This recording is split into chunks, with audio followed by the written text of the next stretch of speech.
ਸਤਿ ਸ਼੍ਰੀ ਅਕਾਲ ਬੱਚੋ, ਮੈਂ ਕੁਲਵੰਤ ਕੌਰ ਅੱਜ ਫਿਰ ਤੁਹਾਡੇ ਸਾਹਮਣੇ ਹਾਜ਼ਰ ਹੋਈ ਹਾਂ। ਜਮਾਤ 8ਵੀਂ ਦੀ ਕਿਤਾਬ ਉਡਾਨ ਦੇ ਵਿੱਚੋਂ ਪਾਠ 14 ਜਿਸ ਦਾ ਵਿਸ਼ਾ ਹੈ ਡਾਕਟਰ ਭੀਮ ਰਾਵ ਅੰਬੇਦਕਰ, ਜੋ ਕਿ ਇੱਕ ਜੀਵਨੀ ਹੈ। ਜੀਵਨੀ ਭਾਵ ਕਿਸੇ ਦੇ ਜੀਵਨ ਬਾਰੇ ਜਾਣਕਾਰੀ ਜੋ ਸਾਨੂੰ ਉਸ ਦੇ ਜੀਵਨ ਵਿੱਚ ਵਾਪਰੀਆਂ ਘਟਨਾਵਾਂ ਬਾਰੇ ਰੋਸ਼ਨੀ ਦਿੰਦੀ ਹੈ, ਸਾਨੂੰ ਜਾਣਕਾਰੀ ਦਿੰਦੀ ਹੈ। ਅੱਜ ਅਸੀਂ ਜੀਵਨੀ ਪੜਾਂਗੇ ਡਾਕਟਰ ਭੀਮ ਰਾਵ ਅੰਬੇਦਕਰ ਦੇ ਬਾਰੇ।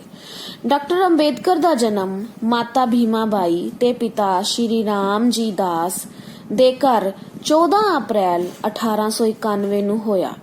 ਉਸ ਸਮੇਂ ਭਾਰਤ ਉੱਤੇ ਛੂਆ-ਛਾਤ, ਗੁਲਾਮੀ ਤੇ ਗਰੀਬੀ ਦਾ ਘੁੱਪ ਹਨੇਰਾ ਛਾਇਆ ਹੋਇਆ ਸੀ। ਬੜੌਦਾ ਰਿਆਸਤ ਦੀ ਛਾਉਣੀ ਜੋ ਕਿ ਮੱਧ ਪ੍ਰਦੇਸ਼ ਵਿੱਚ ਹੈ, ਇਸ ਦੇ ਪਿੰਡ ਮਹੂ ਉਹਨਾਂ ਦੀ ਜਨਮ ਭੂਮੀ ਹੈ। ਯਾਨੀ ਕਿ ਡਾਕਟਰ ਭੀਮ ਰਾਵ ਅੰਬੇਦਕਰ ਜੀ ਦਾ ਜਨਮ ਕਿੱਥੇ ਹੋਇਆ ਸੀ? ਮਹੂ ਪਿੰਡ ਵਿੱਚ ਹੋਇਆ ਸੀ, ਜੋ ਕਿ ਬੜੌਦਾ ਰਿਆਸਤ ਵਿੱਚ ਸੀ ਅਤੇ ਮੱਧ ਪ੍ਰਦੇਸ਼ ਵਿੱਚ ਸਥਿਤ ਸੀ। ਡਾਕਟਰ ਅੰਬੇਦਕਰ ਆਪਣੇ ਪਿਤਾ ਦੀ 14ਵੀਂ ਸੰਤਾਨ ਸਨ। ਡਾਕਟਰ ਸਾਹਿਬ ਦਲਿਤਾਂ ਦੇ ਮਸੀਹੇ, ਅਛੂਤਾਂ ਦੇ ਬੇਤਾਜ ਬਾਦਸ਼ਾਹ, ਭਾਰਤੀ ਸੰਵਿਧਾਨ ਦੇ ਨਿਰਮਾਤਾ ਅਤੇ ਭਾਰਤ ਦੇ ਪਹਿਲੇ ਕਾਨੂੰਨ ਮੰਤਰੀ ਦੇ ਨਾਂ ਨਾਲ ਵੀ ਜਾਣੇ ਜਾਂਦੇ ਹਨ।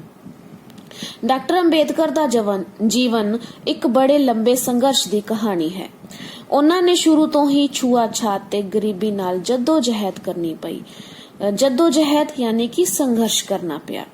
ਆਪ ਨੂੰ ਉੱਚ ਜਾਤੀ ਦੇ ਬੱਚਿਆਂ ਤੋਂ ਅਲੱਗ ਬੈਠਣਾ ਪੈਂਦਾ ਸੀ। ਅਧਿਐਨ ਕਾਲ ਸਮੇਂ ਉਹਨਾਂ ਨੂੰ ਕਈ ਤਰ੍ਹਾਂ ਦੇ ਕਸ਼ਟ ਸਹਿਣੇ ਪਏ। ਅਧਿਐਨ ਕਾਲ ਪੜ੍ਹਾਈ ਦੇ ਦਿਨਾਂ ਦੇ ਵਿੱਚ ਉਹਨਾਂ ਦੀ ਸ਼ਾਦੀ 17 ਸਾਲ ਦੀ ਉਮਰ ਵਿੱਚ ਹੀ ਹੋ ਗਈ ਸੀ। ਉਸ ਸਮੇਂ ਉਹਨਾਂ ਦੀ ਪਤਨੀ ਦੀ ਉਮਰ ਕੇਵਲ 8 ਸਾਲ ਦੀ ਸੀ। ਉਸ ਸਮੇਂ ਦੇ ਭਾਰਤੀ ਸਮਾਜ ਵਿੱਚ ਜਾਤ-ਪਾਤ ਤੇ ਛੂਤ-ਪਿੱਟ ਦੇ ਵਿਤਕਰੇ ਕੀਤੇ ਜਾਂਦੇ ਸਨ। ਇਸੇ ਲਈ ਨੀਵੀਆਂ ਜਾਤਾਂ ਦੇ ਲੋਕਾਂ ਨੂੰ ਬ੍ਰਾਹਮਣਵਾਦੀ ਵਿਚਾਰਧਾਰਾ ਅਧੀਨ ਪੜ੍ਹਨ ਲਿਖਣ ਦੀ ਸਖਤ ਮਨਾਹੀ ਸੀ। ਜਾਤ-ਪਾਤ ਯਾਨੀ ਕਿ ਜਾਤੀ ਦੇ ਨਾਮ ਨਾਲ ਬੁਲਾਣਾ, ਉਹਨਾਂ ਨੂੰ ਜਾਤ ਦੇ ਨਾਮ ਨਾਲ ਉਹਨਾਂ ਨੂੰ ਸੱਦਣਾ। ਛੂਤ-ਪਿੱਟ ਯਾਨੀ ਕਿ ਉਸ ਸਮੇਂ ਦੇ ਵਿੱਚ ਜੋ ਬ੍ਰਾਹਮਣਵਾਦੀ ਵਿਚਾਰਧਾਰਾ ਵਾਲੇ ਸਨ, ਉਹ ਹੋਰ ਜਾਤਾਂ ਦੇ ਲੋਕਾਂ ਨੂੰ, ਬੱਚਿਆਂ ਨੂੰ ਆਪਣਾ ਸਮਾਨ, ਆਪਣਾ ਘਰ ਆਉਣ ਲਈ ਉਹਨਾਂ ਦੀ ਮਨਾਹੀ ਸੀ। ਬ੍ਰਾਹਮਣ ਨੂੰ ਉੱਚ ਜਾਤੀ ਵਿੱਚ ਸਮਝਿਆ ਜਾਂਦਾ ਸੀ ਤੇ ਜਿਸ ਜਾਤੀ ਤੋਂ ਡਾਕਟਰ ਭੀਮ ਰਾਵ ਅੰਬੇਦਕਰ ਜੀ ਸੰਬੰਧਿਤ ਸਨ, ਉਹਨਾਂ ਨੂੰ ਛੂਤ-ਛਾਤ ਵਾਲੀ ਜਾਤੀ ਦੇ ਨਾਲ ਸੰਬੰਧ ਮੰਨਿਆ ਜਾਂਦਾ ਸੀ। ਇਸੇ ਲਈ ਨੀਵੀਆਂ ਜਾਤਾਂ ਦੇ ਲੋਕਾਂ ਨੂੰ ਬ੍ਰਾਹਮਣਵਾਦੀ ਵਿਚਾਰਧਾਰਾ ਅਧੀਨ ਪੜ੍ਹਨ ਲਿਖਣ ਦੀ ਸਖਤ ਮਨਾਹੀ ਸੀ। ਇਸ ਕਰਕੇ ਬੜੇ ਵਿਪਰੀਤ ਹਾਲਾਤ ਵਿੱਚ ਡਾਕਟਰ ਅੰਬੇਦਕਰ ਨੇ ਸਨ 1909 ਵਿੱਚ ਬੰਬਈ ਦੇ ਐਲਫਿੰਸਟਨ ਕਾਲਜ ਤੋਂ FA ਅਤੇ ਸਨ 1912 ਈਸਵੀ ਵਿੱਚ BA ਦੀ ਪ੍ਰੀਖਿਆ ਪਾਸ ਕੀਤੀ। ਉਸ ਸਮੇਂ ਬੜੌਦਾ ਰਿਆਸਤ ਦੇ ਮਹਾਰਾਜਾ ਸਿਆਜੀ ਗਾਇਕਵਾੜ ਨੇ ਉਹਨਾਂ ਦਾ ਵਜ਼ੀਫਾ ਲਗਵਾਇਆ ਅਤੇ ਉਹ ਉੱਚ ਸਿੱਖਿਆ ਗ੍ਰਹਿਣ ਕਰਨ ਲਈ ਕੋਲੰਬੀਆ ਯੂਨੀਵਰਸਿਟੀ ਅਮਰੀਕਾ ਗਏ। ਡਾਕਟਰ ਅੰਬੇਦਕਰ 18 ਘੰਟੇ ਪੜ੍ਹਦੇ ਸੀ। ਉਹਨਾਂ ਨੇ ਅਮਰੀਕਾ ਵਿੱਚ ਰਾਜਨੀਤੀ ਸ਼ਾਸਤਰ, ਫਿਲਾਸਫੀ, ਐਂਥ੍ਰੋਪੋਲੋਜੀ, ਸੋਸ਼ੀਓਲੋਜੀ ਅਤੇ ਇਕਨੋਮਿਕਸ ਆਦਿ ਵਿਸ਼ੇ ਪੜ੍ਹੇ। ਸਨ 1915 ਵਿੱਚ ਉਹਨਾਂ ਨੇ ਐਂਸ਼ੀਐਂਟ ਇੰਡੀਆ ਕਾਮਰਸ ਨਾਮਕ ਪੁਸਤਕ ਲਿਖ ਕੇ MA ਦੀ ਡਿਗਰੀ ਪ੍ਰਾਪਤ ਕੀਤੀ।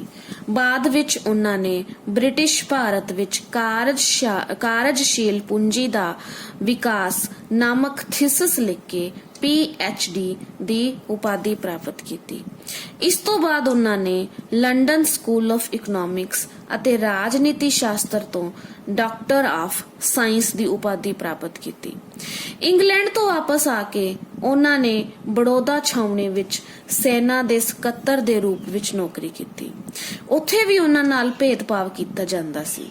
ਇਸ ਤੋਂ ਬਾਅਦ ਡਾਕਟਰ ਸਾਹਿਬ ਨੇ ਬੰਬਈ ਦੇ ਸਿਡਨਹਮ ਕਾਲਜ ਵਿੱਚ ਰਾਜਨੀਤੀ ਸ਼ਾਸਤਰ ਦੇ ਪ੍ਰੋਫੈਸਰ ਵਜੋਂ ਨੌਕਰੀ ਕੀਤੀ, ਪਰ ਉੱਥੇ ਵੀ ਉਹਨਾਂ ਨੂੰ ਅਖੌਤੀ ਸਵਰਨ ਜਾਤੀ ਦੇ ਪ੍ਰੋਫੈਸਰਾਂ ਵੱਲੋਂ ਜਾਤ-ਪਾਤ ਦੀ ਦੁਰਭਾਵਨਾ ਦਾ ਸ਼ਿਕਾਰ ਹੋਣਾ ਪਿਆ। ਬੰਬਈ ਵਿੱਚ ਪ੍ਰੋਫੈਸਰ ਦੀ ਨੌਕਰੀ ਕਰਦੇ ਸਮੇਂ ਡਾਕਟਰ ਅੰਬੇਦਕਰ ਨੇ ਆਪਣੀ ਤਨਖਾਹ ਵਿੱਚੋਂ ਕੁਝ ਪੈਸੇ ਜੋੜੇ ਤੇ ਲੰਡਨ ਚਲੇ ਗਏ। 1920 ਈਸਵੀ ਵਿੱਚ ਉਹਨਾਂ ਨੇ ਬੈਰਿਸਟਰ ਦੀ ਪੜ੍ਹਾਈ ਸ਼ੁਰੂ ਕੀਤੀ।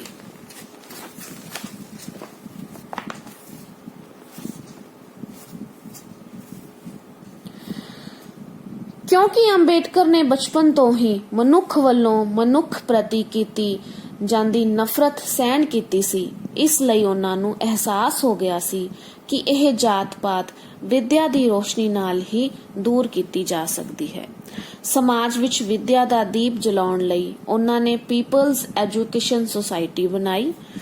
ਇਸ ਸਭਾ ਵੱਲੋਂ ਗਰੀਬ ਬੱਚਿਆਂ ਦੀ ਪੜ੍ਹਾਈ ਲਈ ਸਕੂਲ, ਕਾਲਜ ਤੇ ਹੋਸਟਲ ਖੋਲ੍ਹੇ ਗਏ। ਸਮਾਜ ਭਲਾਈ ਦੇ ਕਾਰਜ ਨੂੰ ਘਰ ਘਰ ਪਹੁੰਚਾਉਣ ਲਈ ਉਹਨਾਂ ਨੇ ਮੂਕ ਨਾਇਕ ਹਫ਼ਤਾਵਾਰ ਅਖਬਾਰ ਕੱਢਿਆ। ਭਾਰਤ ਆਜ਼ਾਦ ਹੋਇਆ ਤਾਂ ਉਹਨਾਂ ਨੂੰ ਦੇਸ਼ ਦੇ ਪਹਿਲੇ ਕਾਨੂੰਨ ਮੰਤਰੀ ਬਣਾਇਆ ਗਿਆ। ਇਸ ਪਦ ਤੇ ਕੰਮ ਕਰਦਿਆਂ ਉਹਨਾਂ ਨੇ ਬੱਚਿਆਂ, ਔਰਤਾਂ ਤੇ ਦਲਿਤ ਸਮਾਜ ਦਾ ਜੀਵਨ ਪੱਧਰ ਉੱਚਾ ਚੁੱਕਣ ਲਈ ਕਈ ਉਪਰਾਲੇ ਕੀਤੇ। ਉਹਨਾਂ ਨੇ ਦਿਨ ਰਾਤ ਮਿਹਨਤ ਕਰਕੇ ਭਾਰਤ ਦਾ ਸੰਵਿਧਾਨ ਲਿਖਿਆ, ਜੋ 26 ਜਨਵਰੀ 1950 ਨੂੰ ਲਾਗੂ ਹੋਇਆ। ਉਹਨਾਂ ਦੇ 100 ਸਾਲ ਜਨਮ ਦਿਵਸ ਉੱਤੇ ਭਾਰਤ ਸਰਕਾਰ ਵੱਲੋਂ ਉਹਨਾਂ ਨੂੰ ਭਾਰਤ ਰਤਨ ਦੀ ਉਪਾਧੀ ਨਾਲ ਸਨਮਾਨਿਤ ਕੀਤਾ ਗਿਆ। ਦੇਸ਼ ਦੇ ਲੱਖਾਂ ਲੋਕਾਂ ਨੂੰ ਚੇਤਨ ਕਰਕੇ ਇਹ ਮਹਾਨ ਸਮਾਜ ਸੁਧਾਰਕ ਤੇ ਕਾਨੂੰਨਦਾਨ 8 ਦਸੰਬਰ 1956 ਈਸਵੀ ਨੂੰ ਸਾਨੂੰ ਸਦਾ ਲਈ ਅਲਵਿਦਾ ਕਹਿ ਗਏ। ਤਾਂ ਬੱਚਿਓ, ਇਹ ਸੀ ਡਾਕਟਰ ਭੀਮ ਰਾਓ ਅੰਬੇਡਕਰ ਦੇ ਬਾਰੇ ਸਾਨੂੰ ਜੀਵਨ ਦੀ ਜਾਣਕਾਰੀ, ਉਹਨਾਂ ਦੀ ਜੀਵਨੀ ਸੀ।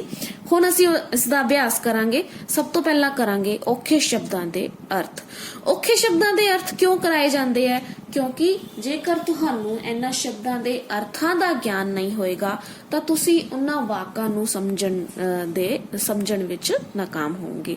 ਸ਼ਬਦਾਂ ਦੇ ਅਰਥ ਸਮਝੋਗੇ ਤਾਂ ਹੀ ਵਾਕਾਂ ਦੀ ਸਮਝ ਆਏਗੀ।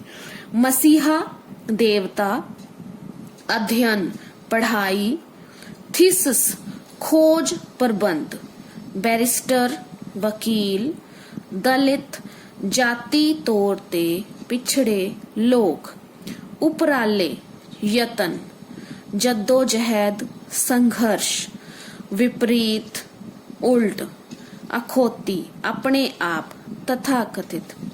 ਹਫ਼ਤਾਵਾਰ, 7 ਦਿਨਾਂ ਤੋਂ ਬਾਅਦ ਨਿਕਲਣ ਵਾਲਾ।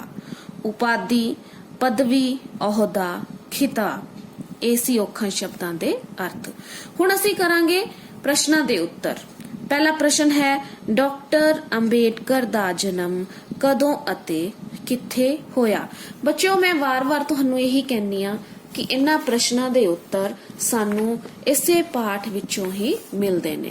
ਕਈ ਬੱਚੇ ਗਾਈਡਾਂ ਦੇ ਪਿੱਛੇ ਭੱਜਦੇ ਨੇ, ਪਰ ਮੈਂ ਉਹਨਾਂ ਨੂੰ ਇਹ ਸੁਝਾਅ ਦੇਣਾ ਚਾਹੂੰਗੀ ਕਿ ਜੇਕਰ ਤੁਸੀਂ ਪਾਠ ਨੂੰ ਧਿਆਨ ਨਾਲ ਪੜ੍ਹੋਗੇ, ਸਮਝ ਨਾਲ ਪੜ੍ਹੋਗੇ, ਤਾਂ ਤੁਹਾਨੂੰ ਇਹਨਾਂ ਦੇ ਅਭਿਆਸ ਦੇ ਪ੍ਰਸ਼ਨਾਂ ਦੇ ਉੱਤਰ ਪਾਠਾਂ ਵਿੱਚੋਂ ਹੀ ਮਿਲ ਜਾਣਗੇ। ਤਾਂ ਪਹਿਲਾ ਪ੍ਰਸ਼ਨ ਹੈ, ਡਾਕਟਰ ਅੰਬੇਡਕਰ ਦਾ ਜਨਮ ਕਦੋਂ ਅਤੇ ਕਿੱਥੇ ਹੋਇਆ? ਡਾਕਟਰ ਭੀਮ ਰਾਓ ਅੰਬੇਡਕਰ ਜੀ ਦਾ ਜਨਮ 14 ਅਪ੍ਰੈਲ 1891 ਨੂੰ ਕਿੱਥੇ ਹੋਇਆ? ਬੜੌਦਾ ਰਿਆਸਤ ਦੀ ਛਾਉਣੀ, ਜੋ ਕਿ ਮੱਧ ਪ੍ਰਦੇਸ਼ ਹੈ, ਇਸ ਦੇ ਇੱਕ ਪਿੰਡ ਮਹੂ ਵਿੱਚ ਹੋਇਆ ਸੀ। 14 ਅਪ੍ਰੈਲ 1891 ਨੂੰ ਬੜੌਦਾ ਰਿਆਸਤ ਦੀ ਛਾਉਣੀ ਦੇ ਪਿੰਡ ਮਹੂ ਵਿੱਚ ਇਹਨਾਂ ਦਾ ਜਨਮ ਹੋਇਆ ਸੀ। ਬੱਚਿਓ, ਅਗਲਾ ਪ੍ਰਸ਼ਨ ਹੈ, ਡਾਕਟਰ ਅੰਬੇਡਕਰ ਦੇ ਮਾਤਾ-ਪਿਤਾ ਦਾ ਨਾਂ ਦੱਸੋ। ਡਾਕਟਰ ਅੰਬੇਡਕਰ ਦੇ ਮਾਤਾ-ਪਿਤਾ ਦਾ ਨਾਂ ਦੱਸੋ। ਡਾਕਟਰ ਅੰਬੇਡਕਰ ਦੀ ਮਾਤਾ ਜੀ ਦਾ ਨਾਮ ਮਾਤਾ ਭੀਮਾ ਬਾਈ ਤੇ ਪਿਤਾ ਜੀ ਦਾ ਨਾਮ ਸ਼੍ਰੀ ਰਾਮ ਜੀ ਦਾਸ ਸੀ। ਮਾਤਾ ਜੀ ਦਾ ਨਾਮ ਭੀਮਾ ਬਾਈ ਤੇ ਪਿਤਾ ਜੀ ਦਾ ਨਾਮ ਸ਼੍ਰੀ ਰਾਮ ਜੀ ਦਾਸ ਸੀ। ਹੁਣ ਅਸੀਂ ਅਗਲਾ ਪ੍ਰਸ਼ਨ ਕਰਦੇ ਹਾਂ। ਅਗਲਾ ਪ੍ਰਸ਼ਨ ਹੈ, ਡਾਕਟਰ ਅੰਬੇਡਕਰ ਨੇ ਗਰੀਬ ਬੱਚਿਆਂ ਦੀ ਪੜ੍ਹਾਈ ਲਈ ਕੀ ਉਪਰਾਲੇ ਕੀਤੇ?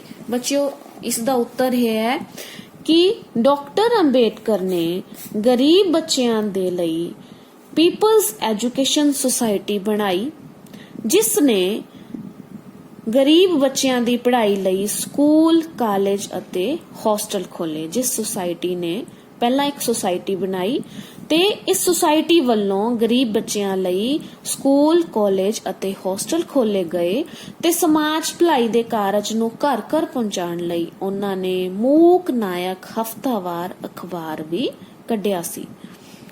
ਅਗਲਾ ਪ੍ਰਸ਼ਨ ਹੈ ਡਾਕਟਰ ਅੰਬੇਡਕਰ ਉਚੇਰੀ ਵਿੱਦਿਆ ਲਈ ਕਿੱਥੇ ਕਿੱਥੇ ਗਏ। ਇਸ ਦਾ ਉੱਤਰ ਹੈ ਬੱਚਿਓ ਡਾਕਟਰ ਅੰਬੇਡਕਰ ਉਚੇਰੀ ਵਿੱਦਿਆ ਲਈ ਅਮਰੀਕਾ ਅਤੇ ਇੰਗਲੈਂਡ ਗਏ ਸੀ। ਡਾਕਟਰ ਅੰਬੇਡਕਰ ਨੂੰ ਭਾਰਤ ਸਰਕਾਰ ਵੱਲੋਂ ਕਿਹੜੀ ਉਪਾਧੀ ਦਿੱਤੀ ਗਈ। ਡਾਕਟਰ ਅੰਬੇਡਕਰ ਨੂੰ ਭਾਰਤ ਸਰਕਾਰ ਵੱਲੋਂ ਭਾਰਤ ਰਤਨ ਦੀ ਉਪਾਧੀ ਦਿੱਤੀ ਗਈ, ਜੋ ਕਿ ਉਹਨਾਂ ਦੇ ਮਰਨ ਤੋਂ ਉਪਰੰਤ ਉਹਨਾਂ ਦੇ 100ਵੇਂ ਜਨਮ ਦਿਹਾੜੇ ਉੱਤੇ ਦਿੱਤੀ ਗਈ ਸੀ। ਤਾਂ ਬੱਚਿਓ ਇਹ ਸੀ ਅੱਜ ਦਾ ਸਾਡਾ ਪਾਠ ਡਾਕਟਰ ਭੀਮ ਰਾਵ ਅੰਬੇਡਕਰ। ਉਮੀਦ ਕਰਦੀ ਹਾਂ ਕਿ ਤੁਹਾਨੂੰ ਮੇਰੇ ਵੱਲੋਂ ਪੜਾਇਆ ਗਿਆ ਇਹ ਪਾਠ ਸਮਝ ਆਇਆ ਹੋਣਾ। ਤੁਹਾਡੇ ਸੁਝਾਵਾਂ ਦਾ ਇੰਤਜ਼ਾਰ ਕਰਾਂਗੀ।